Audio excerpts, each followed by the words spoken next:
Good morning and good afternoon, and welcome to another episode of Before Coffee. It is our Wacky and Weird Wednesday, as we're covering all the wacky and weird news stories we've been able to find from the past week. So I hope you're excited to learn just what humans will do, or whatever they care about, because they will do all sorts of weird things. People will make odd decisions, and you'll be questioning this crazy game of life. Are we actually in a simulation? I have no idea. Sometimes it feels like we are. This is Before Coffee, the father and daughter comprehensive news of Planet Earth podcast, where we look up our news stories 10 to 15 minutes before we started. We haven't had any caffeine. We're just getting it now. And we have...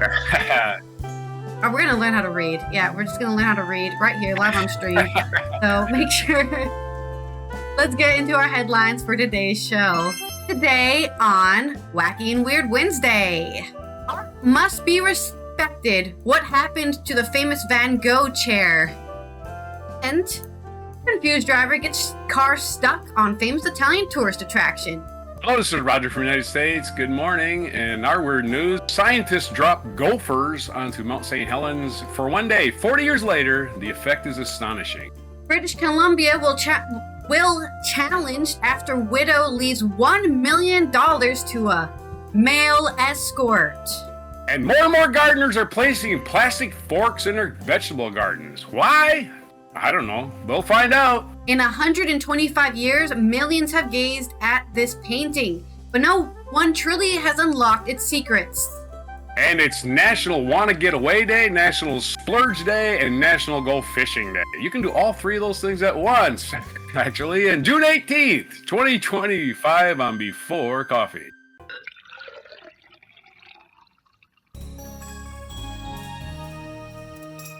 We're going to get all those bass. We're going to get away, fly away. Yeah. I hope we don't. Reminds me of a song, because I'm going to do that one for the in the same history. It's Wednesday. We're ready for a happy middle of the week, everyone. Roll our segue so I know what to talk about on this day. Segue wheel, go! Please don't roll the same thing over and over again. Probably will. My head. That's cute. The metaphor or simile is what you need to provide to me. So. Okay, don't need it. All right. I don't know why I randomly use British accents. Let's read our first story. It's actually coming from Italy. You're part from British. From the Palazzo Maffei Museum. Art has been disrespected by a tourist, of course.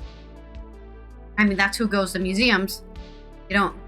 Most people who live in the city don't go there. It's usually, hey, I need to go there to see the famous bedazzled chair. That's right. This is from the actual website for the museum, Palazzo Maffei. I don't know who it's by. It doesn't tell me who's written this, but this is the message from the museum. So what has happened? Joe Reporter. Sorry? Written by Joe Reporter. Joe Reporter, yeah. John. Actually, the meme now is John Reporter. You say John Reporter. Mr. John Reporter. Oh. No, I don't even think it's a reporter. I think it's the museum. This is a statement from the museum itself. It would be ridiculous if it hadn't actually happened. The nightmare of every museum. These are the words that began the story on social media of the director of Palazzo Maffei in Verona, who revealed an event that happened in the past week at the museum. Two tourists visiting, waiting for the security personnel to leave the room with irresponsible behavior, tried to take a spectacular photo, seriously damaged the delicate work of artist Nicola Bola, Saluzzo, 1963, the Van Gogh chair, made of hundreds of Swarovski crystals. You've seen these. Very shiny, they're very small, and they glitter like crystals, honestly. They glitter like stars in the sky. Probably what they say when they sell them. Which breaks before their eyes. That's right, he sat on the chair and the chair broke. The museum decision to share the images of the event is not a simple information of condemnation, but the will of Palazzo Maffei make this serious event an opportunity for a reflection for everyone, promoting an action of awareness and consciousness of the fragility of art and the need to take care of it. Art must be loved and enjoyed, but always respected. A message and an invitation from the director Vanessa Carlon, who thanks the many people who every day cross the threshold of Palazzo Maffei with passion and respect. Oh, I guess Nicola Bola is the one who article. Bola is internationally known for poetics inspired by the extravagance of Baroque. But this time they're talking about... Oh no, this is the artist who made the chair? Okay, this is the artist who made the chair. Nicola Bola, this is just the artist who made the chair, is internationally known for a poetics inspired by extravagances of the Baroque and Rococo, of which he recovers the freedom of interpretation and the lively spirit. His gaze is fascinated above all by the collection of Wunderkammer, and with his skill of 1997, a skull entirely covered in Swarovski,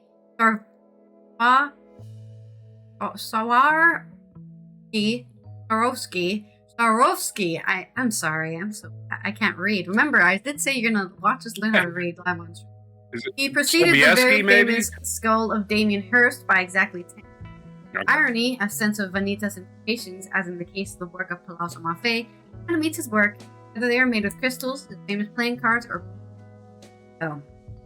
Why he named a chair Van Gogh, or as we say in the Netherlands, Van Gogh, I don't know. I don't know the history of the chair, but some idiot sat on it and it broke in half, because it was probably not a very strong chair, you know? And it, you know... Piece of art. Not to be rude, but this tourist was the tour filled, not exactly light on their feet. It's funny how a lot of tourists walk around so much and they're, you know, too heavy for a chair. Yeah. The Anyways, reason I'm just hating on tourists can right here afford because that's all my stories for this section is hating tourists.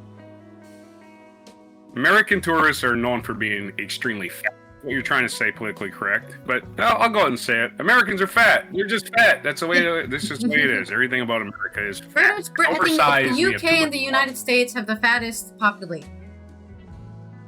Gotta be. I don't even know how anybody. Maybe American Samoa because of their build, right? But I don't know anybody else. But yeah, you have Americans are obese. I would say. Okay, here's your. An analogy to sitting on the Van Gogh chair would be like actually eating supper off the painting, The Last Supper. Yeah. There's your analogy. This is meant to be sat on, right? No, this is meant to be eaten. Last Supper, of course, we're eating off it. This is a plate. Right on it, The Last Supper. It's long, it's flat, it's plate. It's basically a plate. Okay, our next story, more tourists causing trouble. Long. Yeah. This story is coming also out of Italy. I guess all the stupid tourists went to Italy this summer. Avoid Italy. Go somewhere else. All the idiots are there. This is on via AP News. Not the population, the tourists. Yeah. Avoid the stupid tourists. Just don't go to Italy. Actually, they have enough. They've had enough of tourists. Do not go there. Tourists, they're done for the year. We love Italy. I'm saying don't go there. Italy, so I don't want to offend. No, I'm specifically saying don't go there because they've had enough. That's what I'm saying. No people are intrinsically bad. Just there's bad people. Tourists are intrinsically bad. I feel singled out. Well, to be fair, we don't really do tourist things, right? This isn't even a tourist. It doesn't say if they're a tourist. Let's go with the story. This is via AP News Wire. An 80-year-old man drove a compact luxury Mercedes-Benz A-Class sedan. What is this? A sponsored segment? Down the landmark Spanish... Why do we need to know what kind of car it is? It's a compact well, we want to car. see how it handles on stairs. Yeah. I want to know if a car will take stairs. But now, Mercedes-Benz A-Class sedan. Now able to go downstairs safely in Italy. Sorry. Will not take the stairs. They drove it down. This 80-year-old drove down the landmark Spanish Steps in Rome early on Tuesday, which was the 17th of June, before getting stuck partway down, municipal police said in a statement. The man tested negative for alcohol, so I thought it was because he was old. I was being a little ageist there, but this guy was actually just drunk. No, he wasn't drunk. Yeah. No, never mind. He tested negative. So he No, wasn't drunk. he was Actually just old. Okay, I'm being ageist. It was because he was old. He just saw it on a commercial. And it was cited on the spot for driving down the monument in Rome's historic center, police said. Police did not identify the driver or say if the car was his. He could have Grand Theft Auto 80 rules. That'd be great. They also did not say whether or not he was a navigator. Take a right now into the stairway. The small sporty car was later removed by firefighters in the train. Police did not respond to requests for more details about the dynamics of the accident. One of Rome's most recognizable monuments, the Spanish Steps, had never been intended for motor vehicles. Most steps aren't intended for motor vehicles. I don't know any cars that are like, drive up these stairs, please. Although some thrill seekers have tried their luck. A Saudi man was charged with aggravated damage to cultural heritage after a surveillance camera recorded him driving a rented Maserati down the 135 Traverse Steps in 2022. Okay, so this is just a dare. It's like, I'll give you $80 if you drive down the Spanish Steps in Rome. This 80-year-old man was like, I want money. Spanish Steps take their name from the Spanish embassy to the in the nearby square. A famed background for numerous films, they were built in the 1780s and have long been a popular spot for people to watch and hang out. And I think that's really why this is a problem. I don't think the steps were damaged, though they're like those flat steps, right? They're not the big chunky flat steps, so they could get damaged by a car, probably. Like the bottom of the car. I think mostly it's just like, this guy could have ran someone over who was just hanging out on the steps. And caused fame and harm.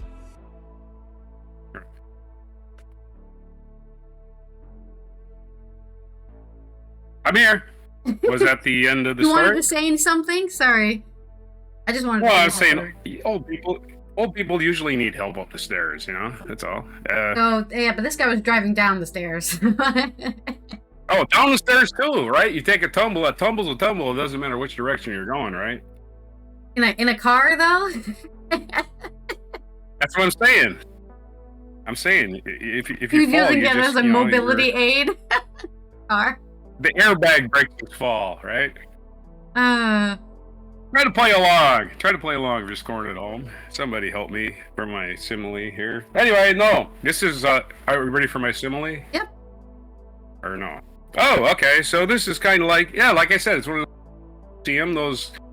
those assist stair climbers for old people that they put in a banister and it helps them up the stairs. Like you hook your wheelchair into it and it helps you up the stairs, that thing. Yeah, it's just one of those. It's just a bigger version of it. That's all. There's your simile. All right. It's totally the same thing. Okay, and I'm sending you a video. Okay, I'm rolling the wheel. Inspired by this story. I'll have you. Anyway. I'm going to have to tell a joke about your next story. My next story, and I've only got one story, because they're a little bit longer, I guess. We're going to talk about scientists dropping gophers. That's right. This is from IFLscience.com, James Felton. Scientist drops gophers on Mount Saint Helens for 24 hours. 4 decades later, the impact is astonishing. Not long after the eruption, a few gophers took a strange day trip. And there's a picture of the author, and there's his family, and there's his life story. All right, and there's some more stuff that has nothing to do with the story, and a picture. Here we go. And when Mount Saint Helens erupted in 1980, lava, ash, and debris left the landscape barren for miles. It was obvious that recovery would take decades, but one team of scientists had an unconventional jumpstart the process, send a few gophers on a one-day mission to the mountain. Plant life struggled to return to the area around Mount under humus fragments. While the top layers of soils were destroyed by the eruption and lava flows, the soil underneath could still be rich in bacteria and fungi. Soil microorganisms regulate nutrient cycling, interact with many other organisms, and therefore may successional pathways and complementary ecosystems functions even in harsh conditions, a team of researchers explained in their research paper on the area's recovery. With the exception of a few weeds, there is no way most plant roots are efficient enough to get all the nutrients and water they need by themselves. study co-author, University California Riverside microbiologist Michael Allen explained in a statement. The fungi transport these things to the plant and get carbon they need from their own growth exchange. Okay. After the eruption, researchers, a little science there. After the eruption, researchers believe that the gophers could be ideal for returning it all to the top. They're often considered pests. Of course, humans are the biggest pests. And why are they pests, by the way? Why are they pests? They poke holes in my lawn. My lawn has holes in it. Right. Oh no, the world is fucking over, dude. This is why people have these boxes they plant their, because you can keep all the pests out, believe it or not, and you don't even have to spend extra money. Anyway, they're often considered pests, but we thought they would take old soil, move it to the surface, and that would be where we added. 2 years after the eruption of Mount Saint Helens, local gophers were sent to the area in what it must have been quite confusing day trip, even if the animals were not aware of them. The gophers were placed in closed areas for the experiment and spent the day hiccup. Little gas bowl coming up. The gophers were placed in closed areas for experiment and spent their day digging around in the pumice. Despite only spending 1 day in the area, the impact they had was 6 years after the trip. There were over 40,000 plants thriving where the gophers have gotten to work, while the surrounding land remained for the most part barren. Studying the area for over 40 years later, the team found that it left one hell of a legacy.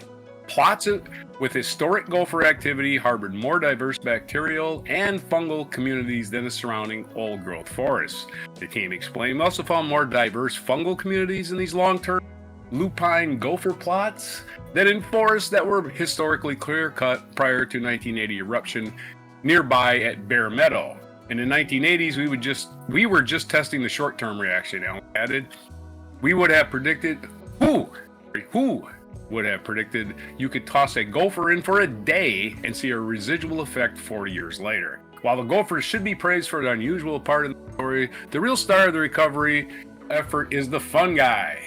After the eruption, scientists worried that nearby pine and spruce forests would take a long time to recover, as the ash covered their needles and led them to falling off. However, this didn't happen again thanks to the fungi. These trees have their own here's a word I haven't seen yet.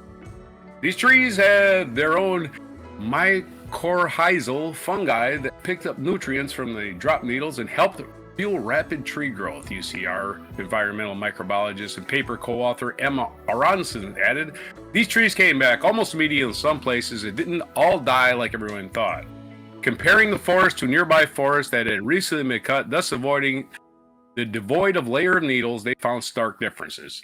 There still isn't much of anything growing in the clear-cut area, said. It was shocking looking at the old growth forest soil and comparing it to the dead area.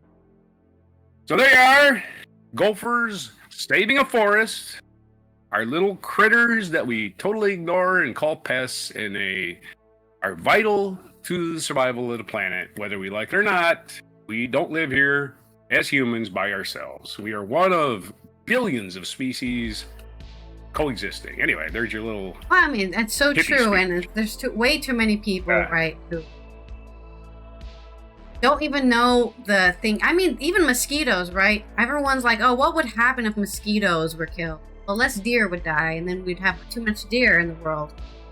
For example, right? Yep. Because even mosquitoes, as much as we hate them, are more useful than we think. Yeah, viruses, man. If it wasn't for viruses, man, we'd be overpopulated, wouldn't we? We'd be just... Not just us, all animals, right? Because life will find a way, right? and life will keep going.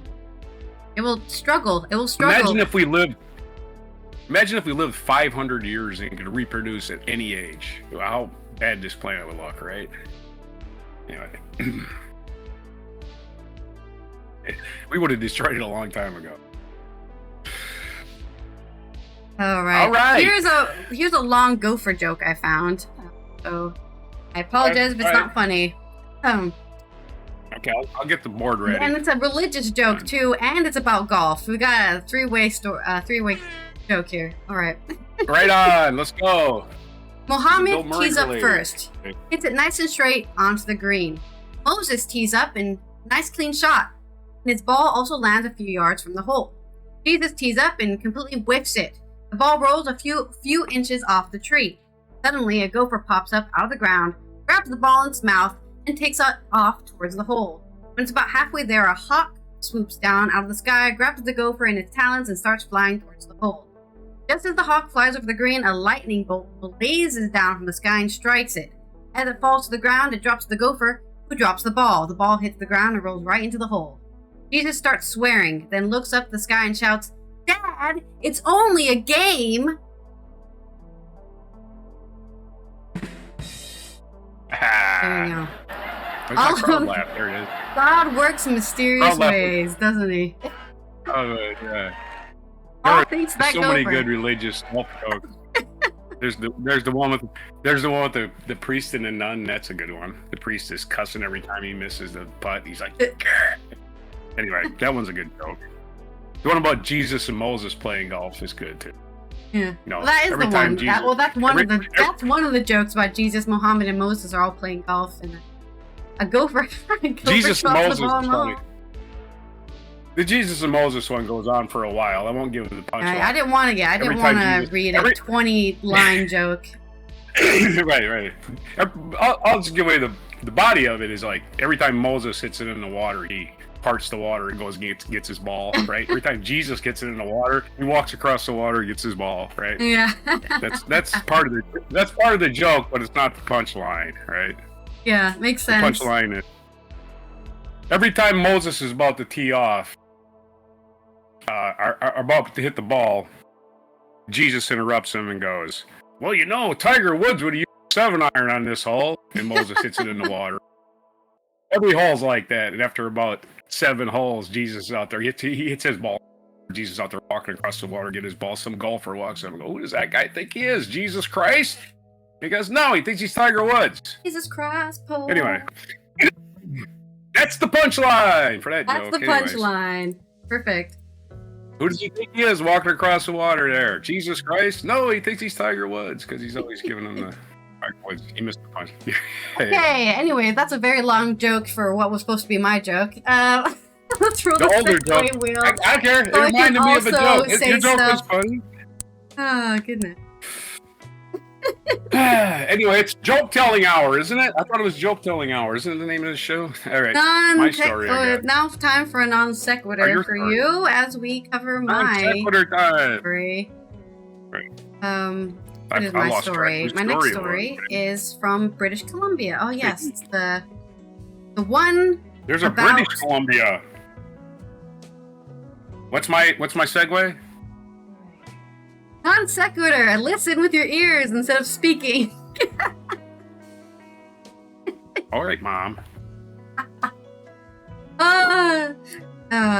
Chatty Cathy over here. Okay, let's cover this story about the will that's being challenged in court. Like they're taking this by Lisa Stecky. Call her Stecky on CTV News Canada. In case you didn't know where British Columbia is, it's in Canada. The closest living relatives of an 84-year-old British Columbia widow who left her $1 million estate to a much younger professional companion and male escort, that's in quotations, have been given the go-ahead to challenge the will, according to a recently published ruling. Janet Henry executed her final will and testament in August of 2021, 3 months before she died, leaving the bulk of her estate to a man named Simon Garston, the court heard. Gillian and Ross Sutherland McCrone, Henry's niece and nephew, are seeking to have the will overturned, which would open the door for them to potentially inherit the money. The trust of plaintiff's claim is that the deceased was subjected to undue influence by Mr. Garston, decision handed down in British Columbia Supreme Court on June 12th, claimed. A presumption of undue influence is established when the nature of the relationship between the parties demonstrates the potential for domination. Who refutes the presumption, the deceased must be shown to have prepared his or her will of his or her own full, free, and informed thought. That's why when you drop a will, you have a lawyer in the room, just a lawyer. That way, it's like, how could have she loved that companion and escort more than her family? Well, it sounds like you weren't in the room when she drew up the will. For me, the case closed, but, I'm not the judge. The decision explained that Henry had no children and her husband died 17 years before she did. Okay. Her husband died 17 years ago, so there's nobody else to leave, and she has no children. So these people aren't even related? Wait, did I say that already? And I didn't. No. Yeah, niece and nephew. Maybe. Great aunt. Niece and My great nephew. aunt died, and I want all her fucking money. It's like you don't even know her. Okay, but this is just disgusting. But they've let it go ahead. They're allowing it to go to court. So that's Canada. My candidate minus 10 points. Minus 10 Canada. Yeah. Where was I? Getting angry. I forgot to I don't read. know. Okay. You're Following her ragging husband's on death, Canada for being stupid. the deceased apparently enjoyed retaining and paying for services of various male escorts for the purpose of companionship and sexual services, just as Gary P. Weatherwill wrote. Okay, so then why would they... I'm just saying, if you're being hired as an escort, you get paid, right? That's it. Mm-hmm. If she wants to give you more after that, I mean, congratulations. It's a tip. Really. You've already been paid, so... I don't know what value you put on companionship, but I put a lot on it. 80 something. Especially if you're 84. You're 84. Right. So, yeah, you can have all my money. Yeah, here you go. Go take your fellow male escorts out to the club. I don't give a shit. I'm dead. Here's a lesson. Be nice to old people. Not only will it make you feel good, they have money. So, yeah. Yeah, exactly. Okay. Anyways, let's continue the story. This is actually quite a long article. Okay. Henry and Garston met online via Skype in February of 2021. I would say people are still using Skype, but she was 84, so makes sense. And in person for the first time in April, the decision said. Over the next 6 months, the pair had a number of overnight visits, meeting in person for the last time when Garston stayed at Henry's home for 3 nights in October. I want to say, if they got married, right? Would this be weird? Oh, they're married and they're having sex. Who cares? Yeah, of course, he's in the will. They got married. It's probably the time, right? Oh, she died shortly after, and then everything was sent to him. The sexual and companionship services Mr. Garston provided were paid for by the deceased and agreed upon prices which were not insignificant. Said he's already got enough money. He doesn't get her will too. Relatives' notice of civil claim argued that the will should be set aside because Henry was vulnerable and lonely, particularly due to COVID-19 restrictions in place at the time, and that her relationship with Garston was a transactional one where he was in a position of dominance and control, according to the decision. Garston, in his response, argued that the opposite was true. At least she was the dom in the relationship. You get it, girl. But Garston was asking the judge to strike the relative's claim entirely on a number of grounds, including that there was no tribal issue and that the niece and nephew claim was doomed to fail. Please, yeah. What's going to happen is they're going to go to court. Garston's lawyer is going to go, so when's the last time you saw your aunt? I think we last visited her in, what was it, 2018? Was it 2018? Yep. Okay, you literally haven't seen this woman for 5 years, 6 years, 20 years, and you're like, that 1 million in the will should go to us. That's probably what's going to happen. If they got Facebook, I would look at their Facebook page and see if there's any reference to her ever. Anyway. No, this reminds me of my aunt right before she dies. Anyways,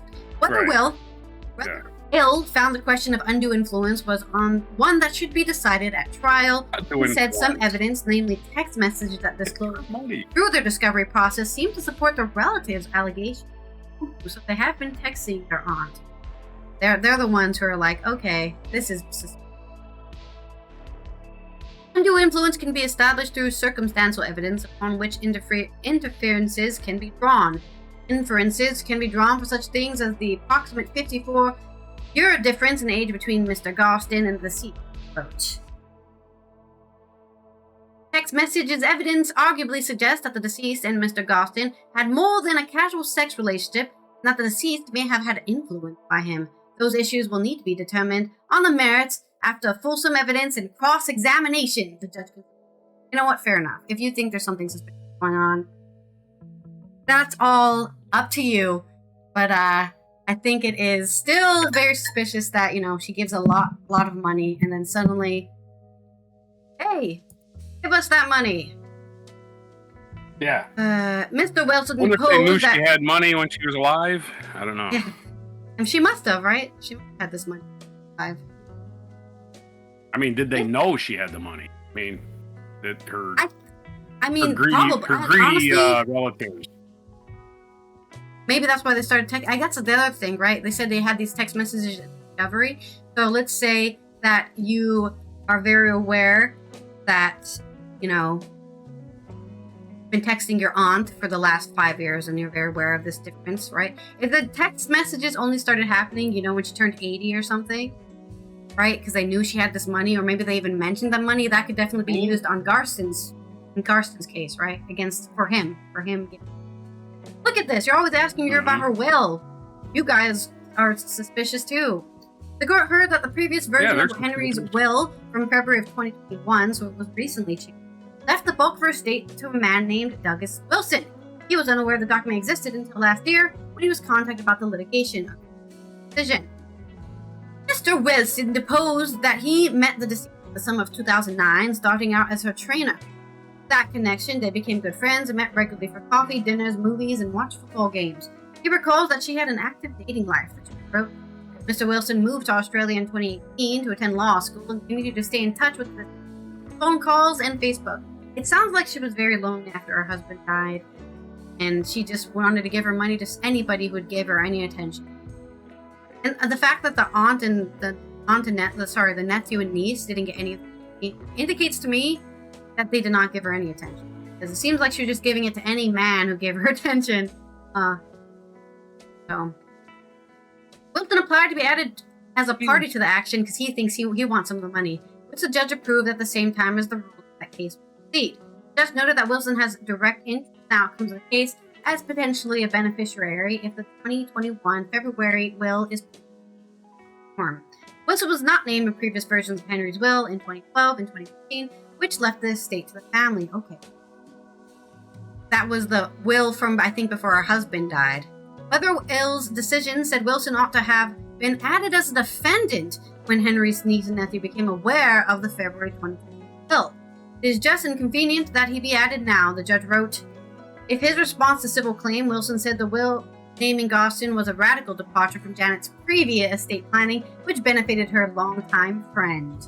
Yeah, well, Wilson would say that as the longtime friend. He, like Henry's niece and nephew, Wilson alleged that the change to Henry's will was a result of undue influence, including emotional manipulation.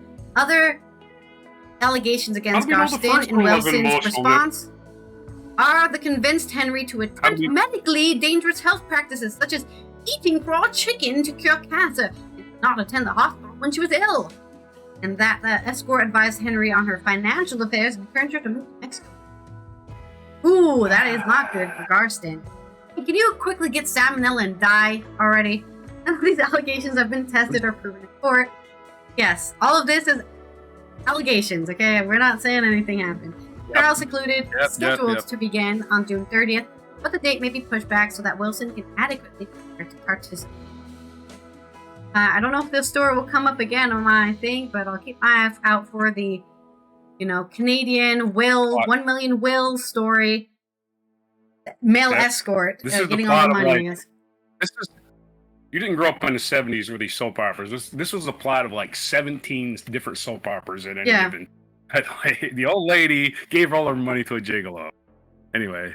I don't know. You know what? Good for seriously, it's a plot of a lot of mysteries.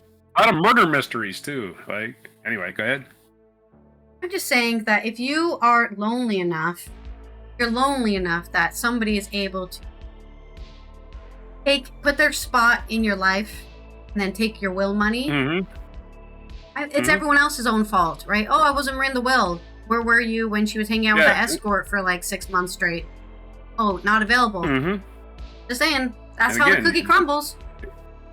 She ain't gonna even remember her freaking nephew and niece, whoever they really are at that age, unless they see her all the time, right?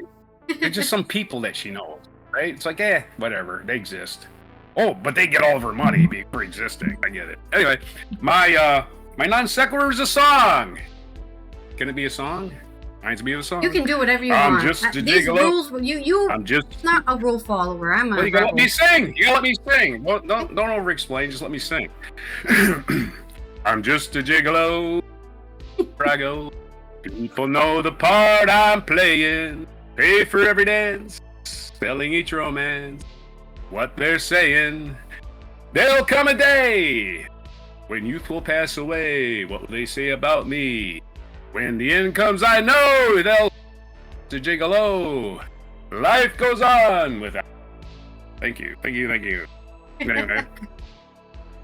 You're welcome. Okay. I'll give you a real clap, not the soundboard clap. Okay. Oh, okay. Man. Soundboard. I wanted some soundboard action on it. All right. Okay.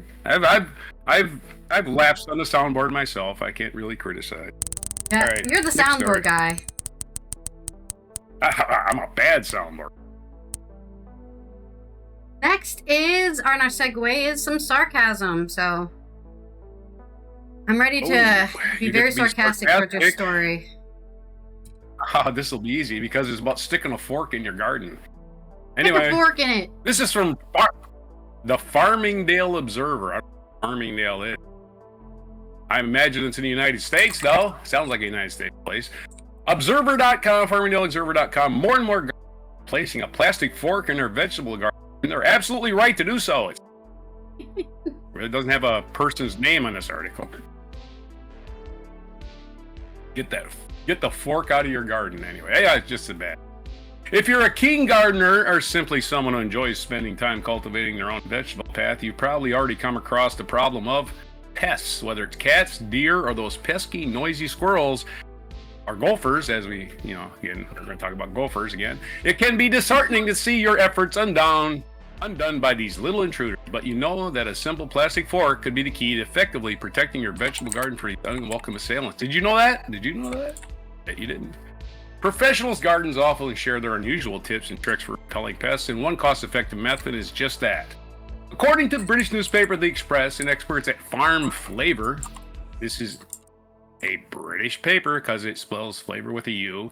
The idea is to insert plastic forks around your plants. This technique creates an effective visual and physical barrier against curious animals. However, bear in mind that gonna although add this tip may seem microplastics everywhere. sensible, Plastic forks. More like macroplastics. Am I right? they're not gonna dissolve in your garden. They're just gonna sit there. However, bear in mind that this tip seems sensible. Its effectiveness has not been scientifically proven. Well, that's fine. Doesn't have to be. Not for this show. There are, however, a number of reports of a marked reduction in visits by certain animals to the vegetable garden where they see this potential. How does it work in practice? Well, it's quite simple. Animals such as cats or squirrels are naturally inclined to avoid areas where they can't settle comfortably. Placing plastic forks with prongs facing upwards. Yeah, you put the prongs upwards, or otherwise it's just another thing sticking it. Placing plastic forks with the prongs facing upwards between your plantings. Oh, I said paintings. Man, plantings means that any creature wanting to land might hesitate before putting its paws on it. What's more, this unexpected obstacle considerably reduces their rapid crops.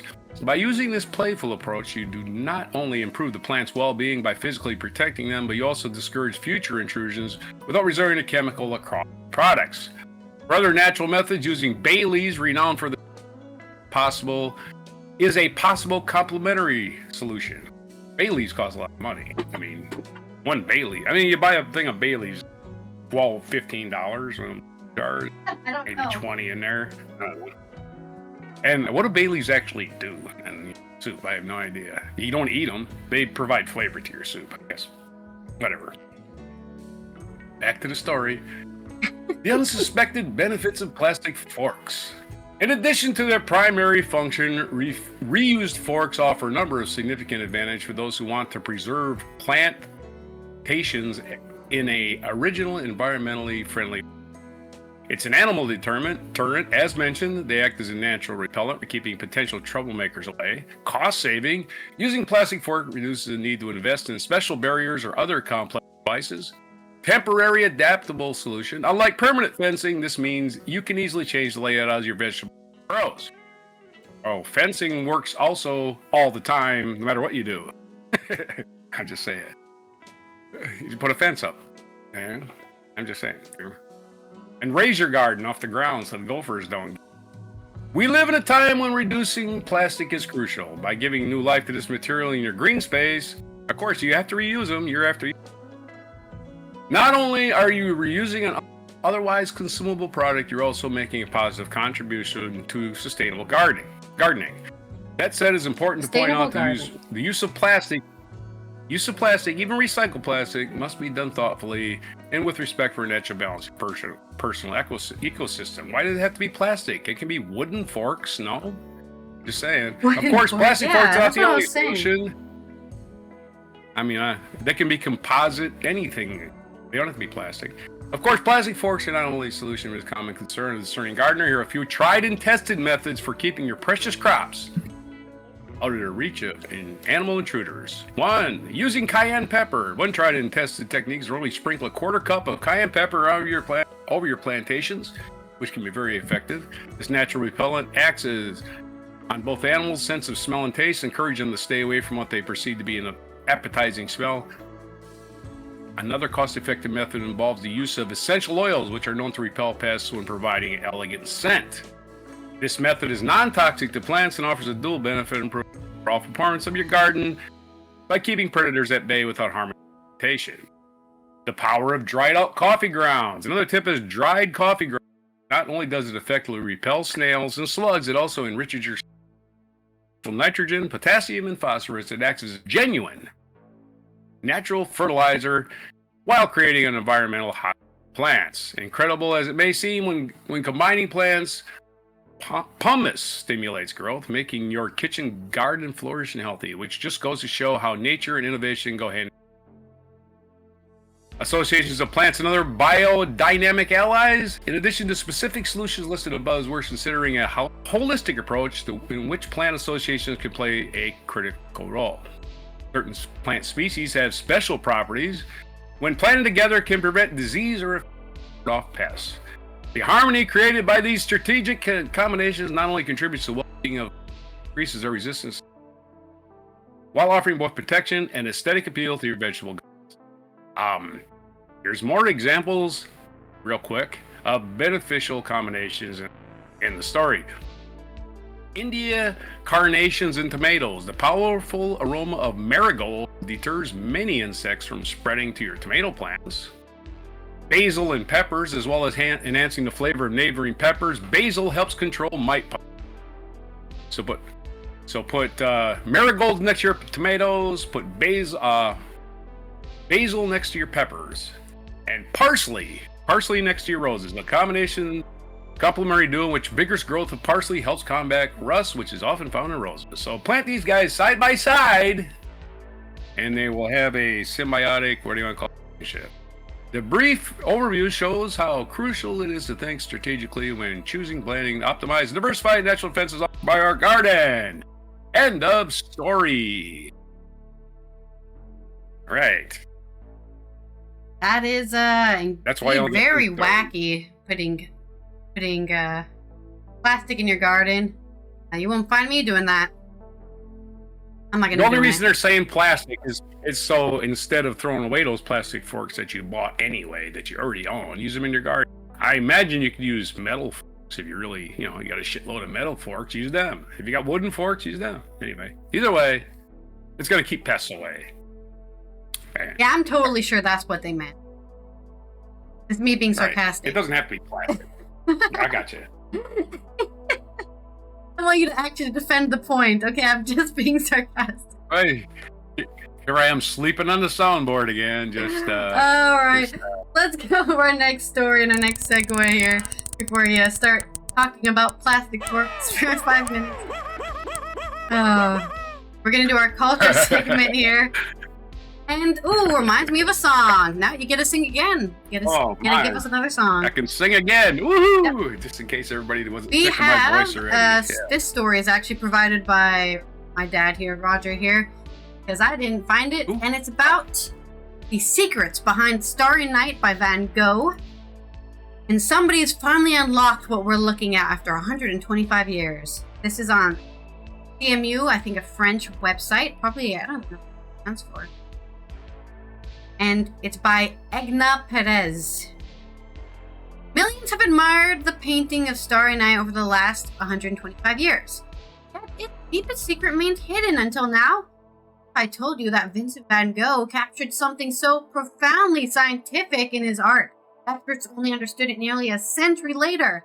This isn't just a story about painting, it's about seeing the world in a way that defies time.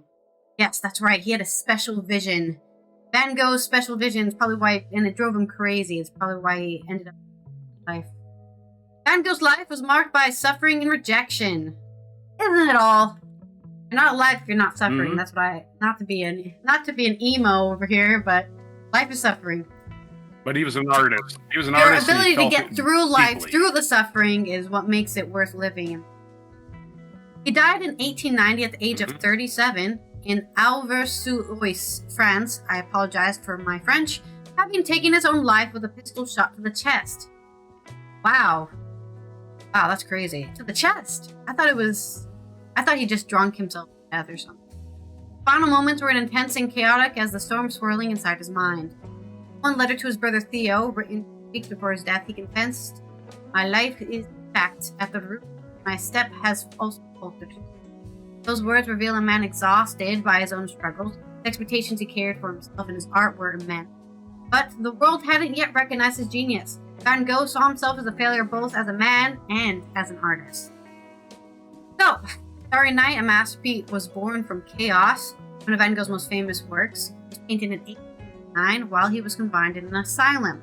It followed a terrifying psychotic episode and the incident where he cut off part of his ear. The story behind this injury is indeed heartbreaking. It reportedly happened after a violent argument with his friend and fellow artist Gogh. And it's a vivid testament to how fragile Van Gogh was during the dark period.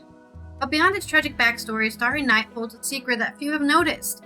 Van Gogh painted something extraordinary, a natural phenomenon that scientists struggled to understand for decades. It came as a surprise, but Van Gogh was in his own way a pioneer of science. He managed to depict turbulence, a complex fluid dynamic phenomenon where air or water moves in chaotic swirling patterns. Think of large twisting vortices breaking down into smaller whirlpools, creating an endless chaotic dance. Turbulence shows up everywhere, in rivers, the ocean, even behind airplanes. Yet it's one of the hardest phenomena for researchers to analyze. Even today, scientists find turbulence challenging to fully explain. But Van Gogh's painting, which is a glowing eggshell moon and swirling stars, captures this phenomenon with stunning accuracy, decades before the science was even formalized. When I first learned this, it changed how I saw Starry Night. It isn't just an emotional expression, it's a remarkable observation of nature's hidden patterns. Van Gogh was painting them around us. Researchers have studied whether other artists captured the turbulence. Impressionists like Monet and Renoir affected color and light, but none visualized the chaos as Van Gogh did. Brush traced the invisible dance of air like scientists' wind tunnel analysis. I remember standing before it, print of Starry Night, a museum, and marveling at how something so chaotic was rendered with harmony. It made me realize that great art doesn't reflect reality. Sometimes it unlocks. Starry Night isn't only about beauty or the tragedy of its creator. The power lies in showing us that our eyes usually miss the subtle truth of emotion, chaos, and life itself. The next time you gaze at Starry Night, think not just of the brilliant but troubled man, of someone who painted the invisible forces that shape what other hidden secrets might be overlooked around us. What do you think? Does this knowing the secret change how you feel about this famous painting? Let us know. And also, I guess let them know about this secret of art, science, and a good mystery. That's right. I wonder if it comes from wonder if it comes from having blue eyes. Because when I look at the night sky and it's completely dark and there's no interference, I see swirling. I don't know if anybody else does. I see it. I don't know. It's very faint, but I see it. I don't know. I thought everybody could. I don't know. Anyway, I'm I pretty think sure he for saw me- it for real. For From my me- own experience, I'm pretty sure he saw it for real, and it probably drove him crazy that nobody else saw it. Yeah, maybe. I mean, also, I think I'm kind of painted biased towards this. I have one of my favorite Doctor Who episodes, right, is about this, right? That Van Gogh had special eyes. Uh-huh. He could see things that other people couldn't see. Exactly. They attributed to it as his Yeah, they go in the past, right? They meet him in real life, and he's an alien or whatever because it's Doctor Who. But I do think there's definitely a possible chance that he, had some sort of neurological disorder, and he probably had light sensitive eyes that are really light super sensitivity, light something. sensitive. I mean, unfortunately, his brain is long gone, so nobody's gonna be able to dissect it. There'll probably be another mystery we'll never solve, right? I'm sure there's people who are like this too, but maybe they're just not artists, right? So they don't have painting to go to. Yep. The song it reminds me of course, it reminds me of the song Vincent by Don McLean, which everybody probably knows. Starry, Starry Night. Right? You know that song. You know that song, right? I know. I don't even know the artist. You don't know Starry, Starry Night by Don? Okay. Now I understand what you tried to say to me. How you suffered for your sanity and how you tried to set them free. They would not listen. They did not know how. Perhaps they'll listen now. That's how that goes. But the song it reminded me of also was a song called Bye Bye Love by the Cars, which I just thought in my silly youth, I just thought it was a love song about a girl. No, it was a song about Vincent van Gogh, and it was directed at Vincent van Gogh. The chorus goes, It's an orangey sock. That's right, yep. It says, substitution, mass confusion, clouds inside your head, involving all my energies and visited. With your eyes of porcelain and of blue, they shock me into sense. You think you're so illustrious, you call yourself. So anyway, and it's Bye Bye Love, one of the great songs on side 2 of the Cars' original debut album. Anyway, there's a song to remind me of. Listen to that album, Vincent I guess. Van Gogh, two songs about Vincent van Gogh you can check out. One's called Great Vincent Serenade. by Don McLean. Yep. You will cry. You will cry. You will cry in the Vincent song. You probably won't cry in by. Maybe. Unfortunately, our next segue isn't going to require crying unless it's act very emotionally, which is not on our wheel. I'm going to tell you another joke about this day in history. Let's see what is this day I can come up with. Which I just accidentally closed the page, but it's easy enough to retrieve. Oh, we're going to find out which serial killer's birthday it is today. Or Nazi. Don't forget the Nazi. Remember their birthday. Which Nazis died today? Nazis and serial killers we're celebrating today. Okay. Probably none. Hopefully none. As my internet. June 18th is today, and it's Paul McCartney's birthday. I'll tell you that right off the bat. Oh, that's a good joke. I already found a good joke. Okay, I'm ready. All right, good. I'm still looking. Okay, we're going back to the mists of time of 1429. Joan of Arc, or Jeanne d'Arc, as they call her in France. Jeanne d'Arc led the French army against the English at Patay, France. No word on not pate, not the goose livers. Patay. Pate. It's got to be pronounced pate, right? I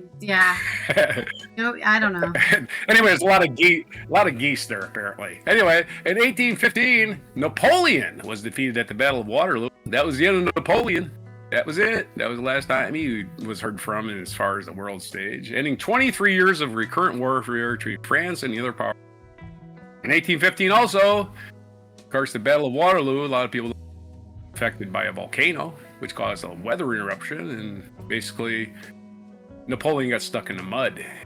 1873, American suffragist Susan B. Anthony was fined for being convicted for voting. Oh my God, voting? What are you thinking? Anyway, in the 1872 presidential election, though she refused to pay it, in 2020, Trump pardoned Anthony. Oh, good. Dead woman can really use a pardon. But the move was criticized by those that argued that was validated that it validated the trial. Exactly. The trial should have never been held. Why you pardon somebody who was falsely convicted of something and was never a law? Yeah, now everyone thinks they're guilty. The but they're pardoned. Screw you. They're guilty, but they're pardoned. I would. Well, if I was her, I wonder if she just dressed as a man and voted, right? Just like a man and voted and said, "Prove I'm a woman," right? Prove it. Anyway, 1886, British explorer and mountaineer George Mallory, whose disappearance in Mount Everest in 1924 became one of the most celebrated mysteries of. How was it a mystery? Okay, here's an idea here. When somebody goes up to Mount Everest and they don't come out, their disappearance isn't a mystery. They died. Where did they go? Yeah. Oh, they were vaporized. They were sucked up to the fourth dimension. The aliens got him. No, he went up the mountain. He died of either hypothermia or altitude sickness. That's my thing. I don't know why it's a mystery. Anyway, they recently found his body, I'm pretty sure. But anyway, the 1886 is when he was born. It's his birthday. So happy birthday to George Mallory. Probably had too much money. That's the fate that you suffered. Sorry, he had too much money. Nothing better to do with it. So he went up to a mountain and died. So happy birthday to him. Yeah. 1940. Feel bad about a rich guy. Yeah, he got 38 years on this planet, and he spent a good portion of it doing something that I would never do in a million years. 1940, broadcasting from London. After France fell to the Nazis, French General Charles de Gaulle appeared to his compatriots to continue World War II under his leadership. And eventually the French did defeat the Nazis with a lot of help. 1979, the SALT, or Strategic Arms Limitation Talks, was signed by the U.S. President Jimmy Carter and Leonid Brezhnev. Of course, designed to limit how much nuclear weapons that we produce. And of course, when the United States signs an agreement, in those days anyway, we stuck to it, and the Soviet Union just said, ha, nice agreement. We're just going to do what we want to anyway. 1983, the first American woman to fly into outer space, Sally Ride, was launched with 4 other astronauts aboard the Space Shuttle Challenger. We covered a couple weeks ago, she died of cancer quite young, so I wonder if, being in space with basically zero protection against ultraviolet harmful radio waves led to her, contracting, developing, however you call it, cancer. 2006, prelate. What does prelate mean? Prelate, I'm not even sure what prelate means. I'm pretty sure it's somebody in charge, like the law. Okay, prelate? Catherine Jefferts Short prelate. It could be prelate. Never seen that word before in my life, and I'm 63. Was elected presiding bishop of the Episcopal Church of the United States. That's why I don't know anything about it. It's religion. That's right. I've never been in an Episcopal church. Episcopal church is basically the Church of Scotland, no? Or is that's somebody else? No, it's Anglican. Else. Anglican. So it's technically both Scotland and England, yeah. Yeah, it's Anglican, yeah. So Anglican, it's the Scottish version of the Anglican Church. Becoming the first woman chosen as a church-wide leader in the 400-year history of the Anglican community. Right at the bottom of the article. I'm so stupid, right? Of course, the Anglican Church started by Henry VIII because he wanted a divorce. 2023, the experimental submersible Titan imploded during the dive to the wreck of the Titanic. All 5 people on board were killed. Again, rich people with their rich hobbies. I would cry for them, but you know what? I can't afford this shit, So I don't know what to tell you, man. You got too much money. If you think your idea of fun is going underground in a dangerous little submarine that's never been tested by anybody, I'm just saying, man, spend your money on something useful. Give it to charity. Supposedly, not to give them free PR by. There's actually a documentary about this that you can watch on one of those streaming sites. It's probably even more traumatic. Fun fact about the Titanic, did you know that the second mate actually freaking survived? He went down with the ship, but he survived. Anyway. Amazing, right? Random fact. Non sequitur. It's a random fact. Well, it popped in my head. Anyway, war on this day in 1812. On this day in 1812, the aptly named War of 1812.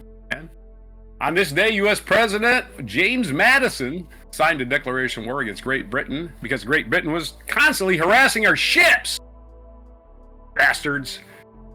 Great Britain initiating the War of 1812 arose chiefly from the U.S. grievances over oppressive maritime practices during the Napoleonic Wars. Yeah. England, we're at war with France, so we get to harass the United States constantly. Screw you, England! That's what they said. The War of 1812 and the Napoleonic Wars ended within like a month of each other. I don't know, like 6 months of each other. And that was peace forever! Just kidding. We did it! Only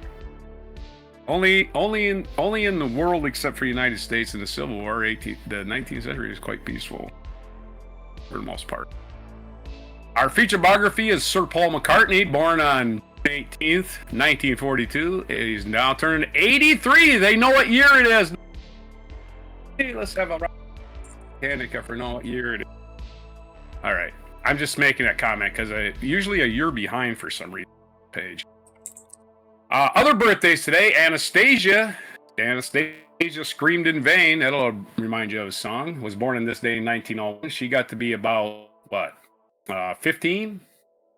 1929. Jürgen Habermas, German philosopher, is born. Or Jürgen, however you pronounce that thing with umlauts over the U. Is that an umlaut, the two dots? Is that what it's called? Or is it called something I think else? so, yeah. Not. Okay. Jürgen. In 1942, Roger Ebert, one of my favorite film critics, is born. He usually is at a TV show for years and years with Gene Siskel. Gene Siskel was usually wrong. If you go back in history, Gene Siskel hated every movie that I like. He hated The Big Lebowski. He hated Taxi Driver. Oh, Roger Ebert just says a complete loser. both Is what it times. sounds like, yeah. But Roger Ebert, the one whose birthday we're celebrating today, he got it right. He's like, Gene, you just don't understand it. So you think it's about bowling. Or, Gene, you don't understand Taxi Driver. You're scared away by the violence instead of the social commentary. You're worried about you can't take your little kids to go see it. You know, just saying. Roger Ebert, almost always right on the money critic. You can go back. You can always go back and look at Roger Ebert's criticisms, and he's always there with Siskel, and you can just compare him to Siskel and go, did Siskel even watch the movie, or did he walk out? I always get that feeling. He walked out, or he checked out mentally.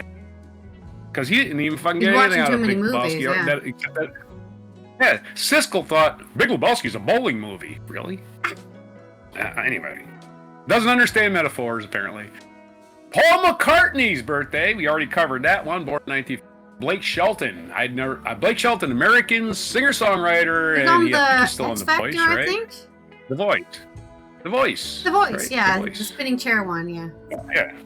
I don't watch any of these The shows. Voice. I don't know if he's still on there. Probably, yeah. I just know he's the heartthrob. He's the heartthrob of The Voice. Why? Because he's got that country accent.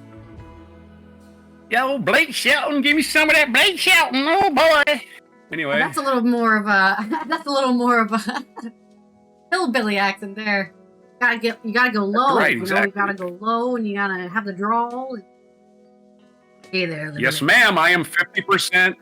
I am 50% certified hillbilly. Thank you very much. 50% certified. Get your certification today. Yeah, that's right. Well, at least 25%, I should say. My grandpa was a hillbilly, so I'm 25% certified hillbilly, 25% German, and the rest of it is like moon pie. I don't know. You know what that makes you? 100% human. That's right. I'm just giving it. I'm just telling you why I get That's a stupid jet. That's my not even hillbilly like accent. Segue joke. Anyways, continue. A hillbilly accent I came upon naturally because my grandfather is Kentucky. So he's pointing that out. That's all. All right, our national day calendar. Now we got that out of the National Go Fishing Day. Fishing is great. It's the one place once you pay for your lures and your bait, you can dig it out of the ground, and the food is free. Fishing. If you got a body of water near you, I mean, not all fish are edible, but of course, not all bodies of water are clean. But anyway, fishing is a fun sport anyway. You didn't hear this from me. Don't tell the rangers, but if you eat it, they can't say you fished illegally. What fish? Sounds like you were listening to your grandfather. He would. That one's below the size limit. Oh, not if we clean it and eat it right away.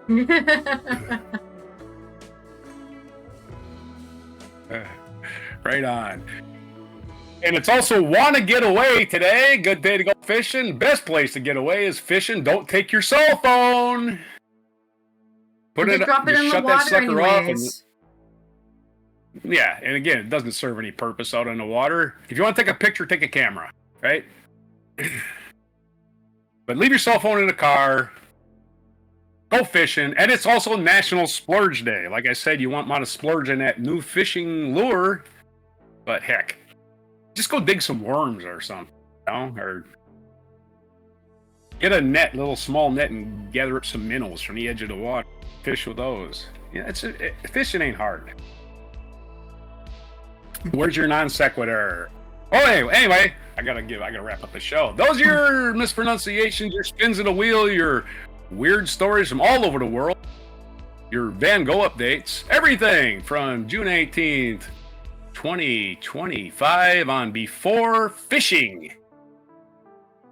I swear, the show gets more and more unhinged as we keep going for, 2 years, 3 years now? And I'm not complaining. But your joke, here's the joke I've been holding on to this entire time. How did Red Bull break up the Beatles? I don't know. How? He gave McCartney wings. So for all you uninitiated, Wings was his next band. Anyway. McCartney and the Wings, yep.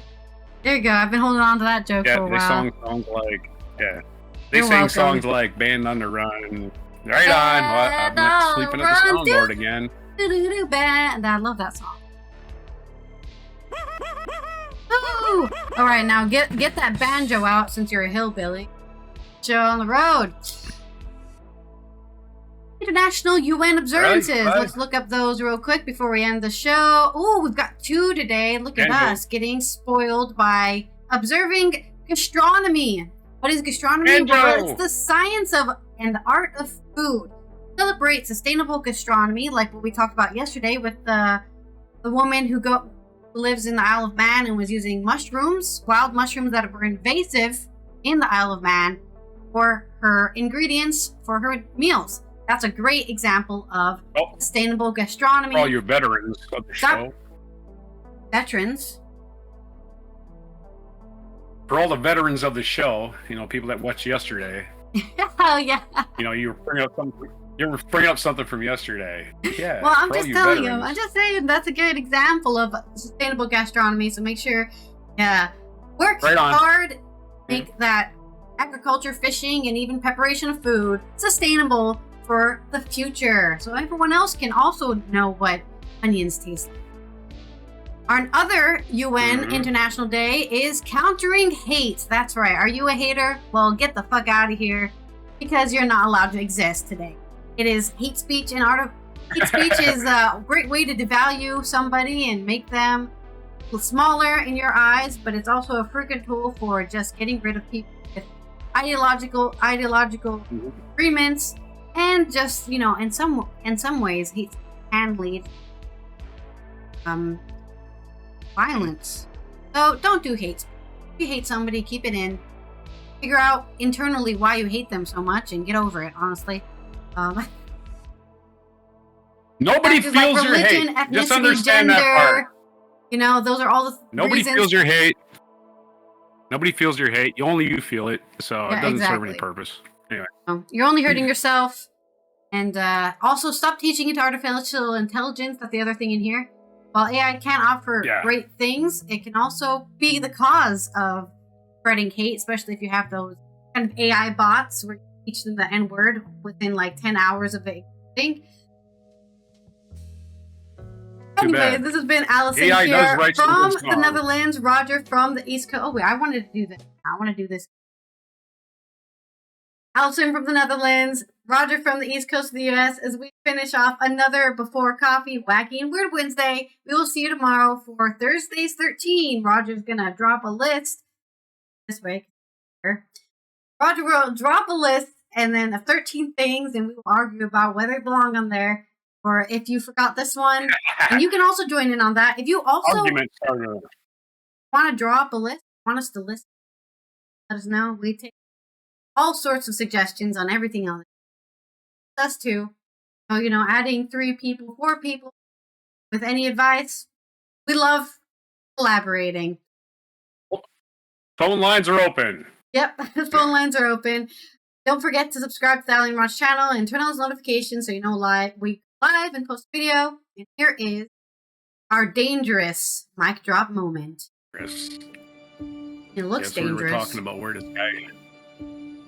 We were talking about where this guy got the idea for climbing stairs with his car. I was like, well, it's in commercials. That's where he got it. I would say it's not your typical mountain road. Right? No, it's not. It's one of the windiest, steepest roads that we could find anywhere in the world. No. Come on, not sponsored by Land Rover. Get out of it. Not stand. Oh, right. It says do not attempt. Did you see this blind spots? See, that guy saw this. He didn't see this plan. Yeah, he was like, I can do that. Do not try this. You need a lead. Oh, yeah, that sounds like a piece of cake. I can do that in my, what do you have, Mercedes? I can do it in my Mercedes convertible. It's just like a Land Rover. I mean, he got stuck halfway. He didn't even make it down the stairway. Nice that they have these guardrails thing. I mean, they're not like actual guardrails, but they're good enough. Slowly, once you start to he hasn't even got rid of steps yet. The stairs start to appear. He's talking about it. Let's see the actual video. You're running out of time. Carefully twisty bit on the steps. Oh, here's the stairs. He's going up, and he's not going to get stuck on the stairs. Maneuvering the car. This guy. Very professional. Not for simple. I'm going to drive the Range Rover Sport. Oh, the tough one. Yeah, drive up the stairs. Go. The metal.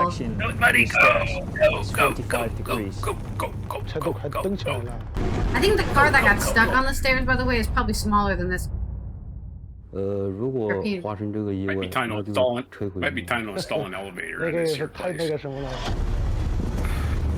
Ooh, the suspension is going taking down. a beating on this car. Gonna stop too, right? Oh yeah. No, I'm not gonna search anything. I think that was good enough. Thank you.